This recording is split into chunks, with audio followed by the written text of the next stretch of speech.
We are going to start chapter 8. We're still talking about quadratic functions, and we're going to be doing your favorite thing, graphing.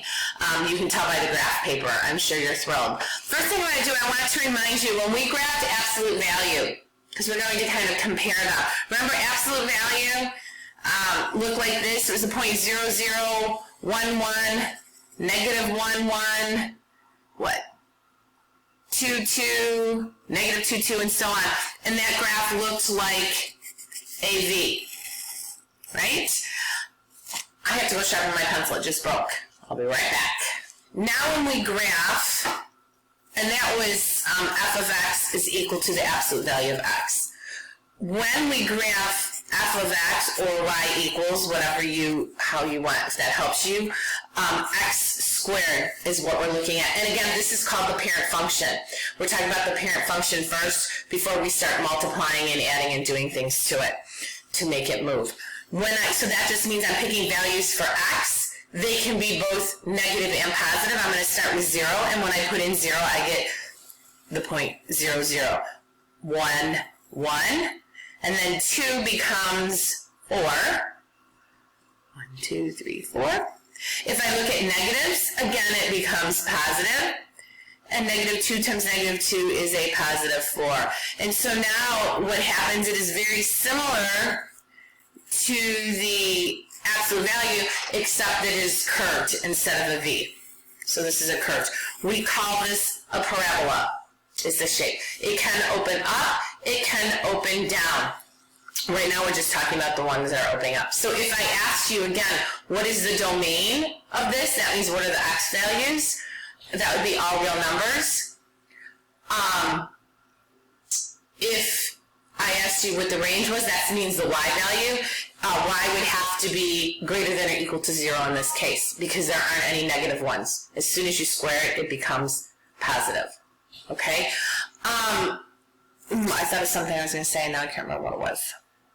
Oh, you will never, so sometimes, and we'll talk about it in a little bit, sometimes you will have a graph that looks like this, but you will never have a parabola going this way or this way, because that is not a function. And remember, one of the ways we check for a function is the 1 point test. If I'm drawing a vertical line, it can only go through the graph one time, and here it hits here and here.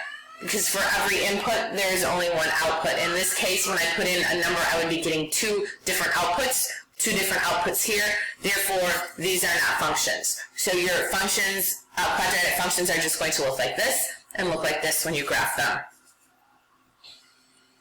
And looking at this graph, it has an axis of symmetry, just like the absolute value. The axis of symmetry right here, it goes through, which means this is cutting in half, and all of these points on either side map onto each other.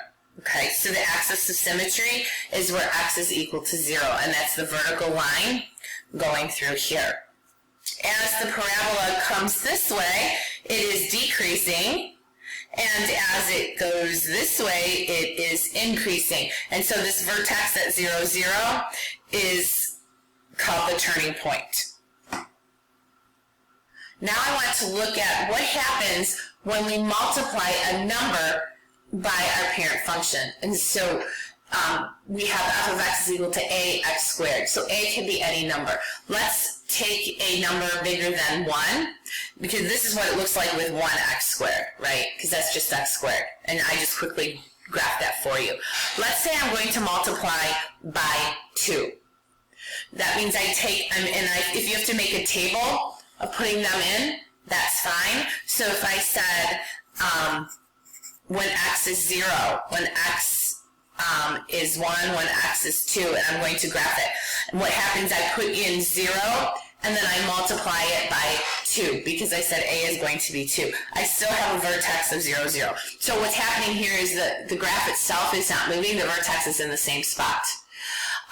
Then when I put in 1, I have 1 squared, which is 1, and then I'm multiplying it by 2. So I would have 2. And my graph then looks like this. I probably should have done my spacing. I'm going to keep it the same so I don't have to redraw it. If I put in -1, I get 2.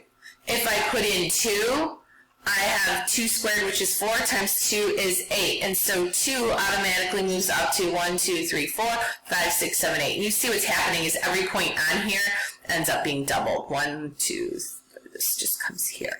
And so my graph looks like this. And in comparing them, what is happening, it is getting narrower. The parabola is skinnier, narrower, steeper.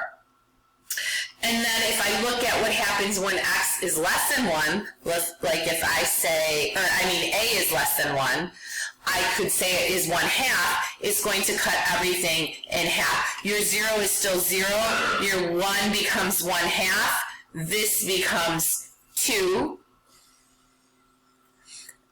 the point 3 becomes 3 squared, which is 9, and I take 1/2 of it, which is 4.5.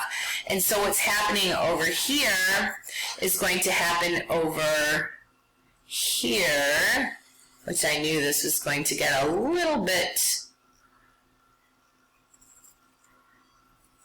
And as when I multiply by a number that is less than 1, it flattens out. So it is wider. And that is something that you can either remember or you can quickly graph it if it becomes necessary. So what it boils down to in looking at this graph, and I know it's confusing and it's hard on a video because you can't stop me and ask me to explain it differently. If this number that I'm multiplying x squared by, the bigger that number is, the skinnier this parabola gets and the closer it gets to this x-axis. If it is less than 1, meaning a fraction, it's going to flatten out. Okay, so it will keep doing this and this and this and getting closer and closer to the line, to the y-axis. Now I want to talk about when is this parabola flipped upside down. I went ahead and I've already graphed f of x equals 2x squared. This is what it looks like right here. In order to get this to flip upside down, the a, which is the number you're multiplying by the x squared, when I make it negative is when that happens. So let's go ahead, I want to show it to you. When f of x is equal to negative 2x squared. When I put in 0, I still get the point 0. The y value is 0. When I put in 1 for x, 1 squared, 1 times 1 is 1, times a negative 2 is negative 2. And so that's where we get this point here. If I put in negative 1 squared is 1 times negative 2, and that's what makes it negative. So it can be confusing because we think, well, when I square it, it automatically becomes positive. Well, it does, but as soon as I multiply it by this negative number, that's what flips it over the y-axis and it becomes negative. And so then here when I have 2, I would have 1, 2, 3, 4, 5, 6, 7, negative 8. And then over here, I would have negative 2, negative 8. So it's really one of those things that you can graph every time and figure it out, but the main thing to remember is if that number in front of the x squared is negative, it is going to flip your parabola upside down. That just means if a is greater than 0, it opens up. If a is less than 0, it opens down.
In your book on page 317, example 4, it poses a problem of buying some flooring that costs $8.75 per square foot. So remember, we're not talking linear. We're talking about a square foot in here. Each one of these would be $8.75. So to come up with an equation for this, we could say y equals or f of x equals, the book is using c of x, that doesn't matter, it just means they're using c for cost. But it would cost $8.75 for every square foot. Well, how do you find the square footage in this? It's the area of this, which would be x squared.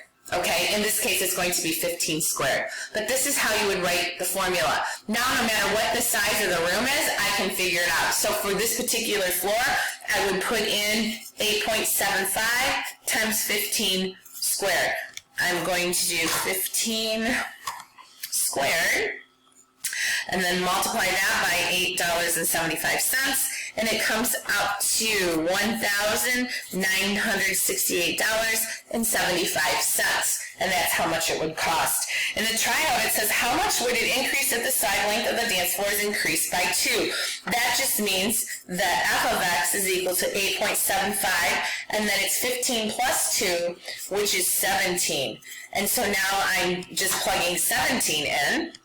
17 times 17, and then multiplying that by $8.75, and it gives me $2,528.75, just if the room were that means it's 2 feet longer here and 2 feet longer here. But the question asked us, how much does the price increase? And so then I would have to subtract those two, $2,528.75 minus $1,968.75, which I can go ahead and do that. Normally this is the math you guys would do for me. And so it has a difference of $560. So you have to be careful in reading those story problems that you are answering specifically what they ask you to do. I have one more example I need to show you how to do. I'm going to go ahead and put that on another short video just because I don't have enough time to continue recording on this. So make sure you check out the next example, and then we'll be done with this first section.